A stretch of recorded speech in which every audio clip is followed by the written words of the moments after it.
greatest trick the devil ever pulled was convincing the world he didn't exist. What can you see? What do you see when you look into my eyes?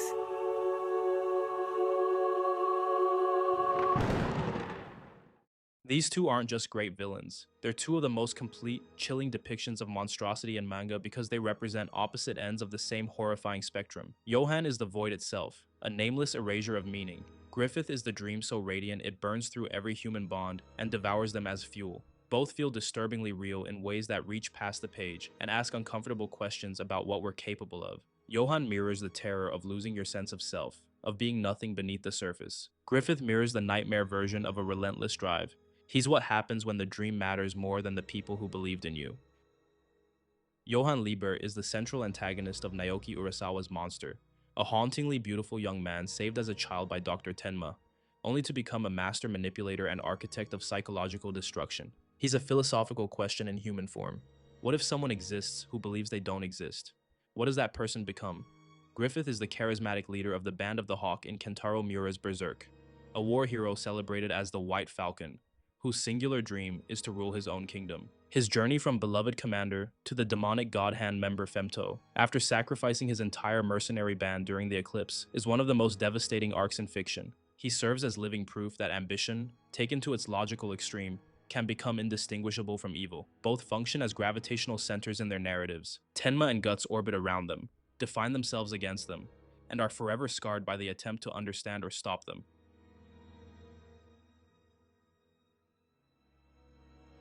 Johann's monstrosity is quiet, surgical, and existentially destabilizing. Killing is too easy for him. Instead, he unravels people. Johann manipulates victims into destroying themselves, convincing children to play suicide games, pushing unstable adults into mass murder, orchestrating cascades of violence without ever bloodying his own hands. His genius is that he turns ordinary humans into monsters. People are fragile, hollow, easily shattered by fear and doubt. What makes Johann truly terrifying is his philosophy of annihilation. He doesn't want money, power, or even sadistic pleasure in the conventional sense.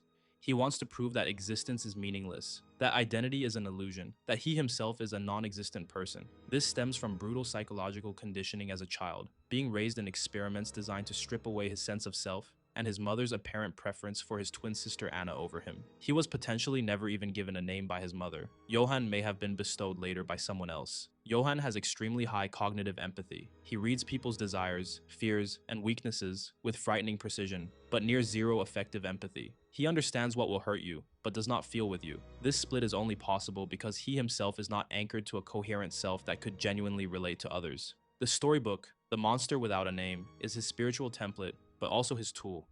The nameless monster who enters people, fulfills their wishes, and devours them is exactly how Johann understands both human desire and himself. People long to be seen, loved, recognized, completed, and Johann offers that briefly. He steps into the role they need: a savior, a son, a lover, a friend. Once they hand over their trust, he eats them by death, ruin, or psychological collapse.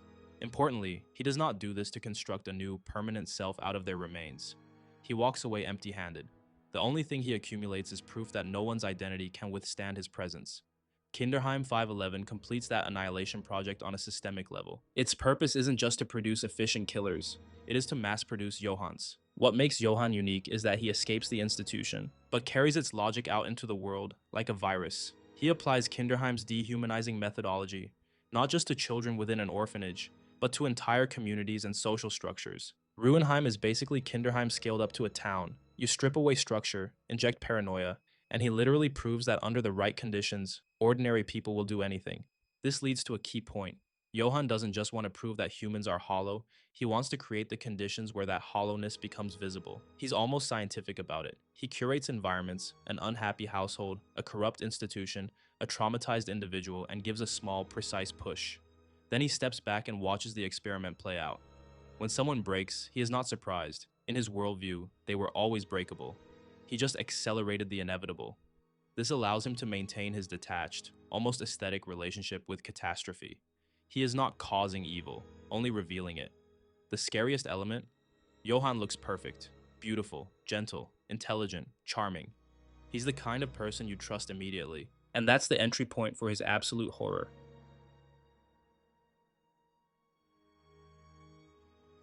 Griffith's monstrosity is the tragedy of recognizable human ambition taken to its apocalyptic conclusion. His evil is not alien. It is a radicalization of instincts that, in milder form, exist in almost everyone. The hunger to transcend one's station, to make one's life mean something, to bend the world into a shape that reflects an inner vision. Unlike a purely sadistic villain, Griffith is not driven by the desire to inflict pain.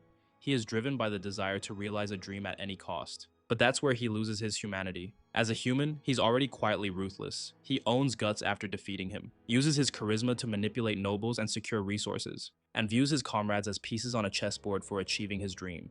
Griffith explicitly stated that no one is more important than one's dream, and that dreams are pursued for no other sake but one's own. He acknowledges his kingdom will be built upon the corpses of those who follow him, but he's not purely cold. Griffith shows genuine affection for his soldiers, regrets their deaths, and even sells his body to ensure the Band of the Hawk's survival. The contradiction is intentional. He suppresses compassion out of compassion, reasoning that if he shows weakness or regret, their deaths would be meaningless. His breaking point comes after losing Guts, who leaves to pursue his own dream. Griffith's identity is built on the assumption that his dream is absolute, that everyone around him revolves around it. Guts leaving proves there exists a person Griffith cannot fully contain, cannot subordinate.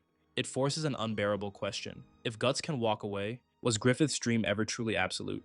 Was it ever truly worth everything? Sleeping with Charlotte wasn't only impulsive lust or arrogance. From my point of view, it was a desperate, reckless attempt to shortcut his way to the castle, to reaffirm that he can still bend destiny if he overreaches. Instead, it snaps the wire, holding his entire constructed life together. With that, Griffith loses everything that made him Griffith. His beauty, his voice, his physical prowess, his capacity to command. Reduced to a mutilated shell, he is forced to confront the nightmare version of his greatest fear: being powerless. Griffith never gave himself permission to be anything other than the future king. In that carriage, staring at his reflection, he sees that dream irretrievably gone, and with it, the sole justification for the mountains of corpses that led there.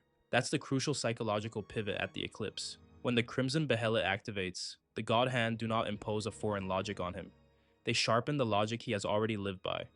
The eclipse only presents him with the most honest, undiluted version of the bargain he has been making all along. If your dream truly matters more than anything, prove it.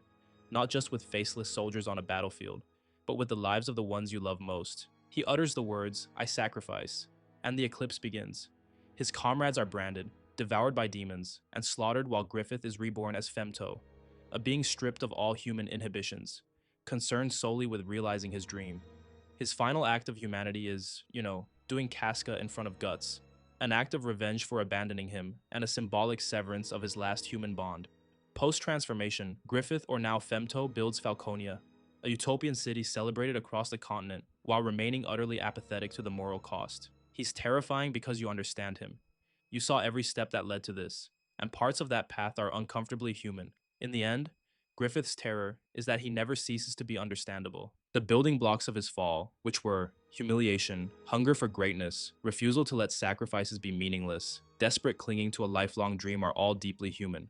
Most people simply lack the power, opportunity, or ruthlessness to carry those impulses as far as he does. When he stands atop Falconia, bathed in light, adored by the masses who owe their survival to him, he is both the ultimate realization of his childhood dream and the ultimate refutation of any comforting notion that human ambition has limits. His monstrosity is the nightmare answer to a simple question. What if someone never stopped, never drew a line, never said this is too much, in the pursuit of their dream, and they actually reached it?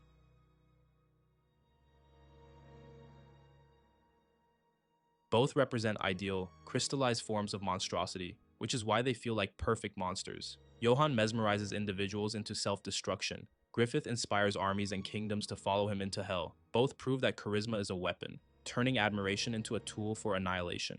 Neither sees people as ends in themselves. Johann views humans as experiments or blank canvases to redraw. Griffith sees them as bricks in his kingdom's foundation. For them, people only exist to serve their purposes, then be discarded. Tenma's entire journey is defined by the question of whether he must kill Johann. Guts' soul is forged in opposition to Griffith's betrayal and his refusal to be reduced to a sacrifice. The hero's humanity sharpens because of how monstrous these two are. Johann shows zero regret or desire for redemption. His evil is absolute. Griffith post-eclipse transcends human morality entirely as Femto. He's beyond guilt. Neither can be saved, and that finality is part of their horror. Their perfection lies in their coherence. Every action, every word, every ripple effect reinforces one singular truth about them. Johann is the void, Griffith is the dream that consumes. The contrast between them elevates both into the GOAT discussion for the greatest villains. Johann is annihilative nihilism. He represents the absence of meaning, the suggestion that beneath identity and morality there is nothing. His evil is cold, abstract, incomprehensible. He's almost alien. Johann feels outside humanity, testing it, exposing its fragility, dissecting it with clinical detachment. His fractured sense of self makes him seem like a different species, something wearing a human face. One can call it psychological horror. His victims often don't know he exists until it's too late. Everything from paranoia to identity dissolution and the terror that a single conversation could unravel your life. Griffith was swallowed whole by his ambition, his humanity with it. His evil burns from an over-concentrated human desire for greatness. It's tragic, understandable, and horrifyingly relatable. His evil is warm and human. Griffith was of desire, insecurity, and longing for recognition, which then evolves beyond it, while retaining the ability to perform humanity when needed. He remembers what it was to be human even as femto. He just no longer cares. Massacres, cosmic entities, supernatural transformation, the realization that one man's dream can literally reshape the world. His victims watch him betray them face to face.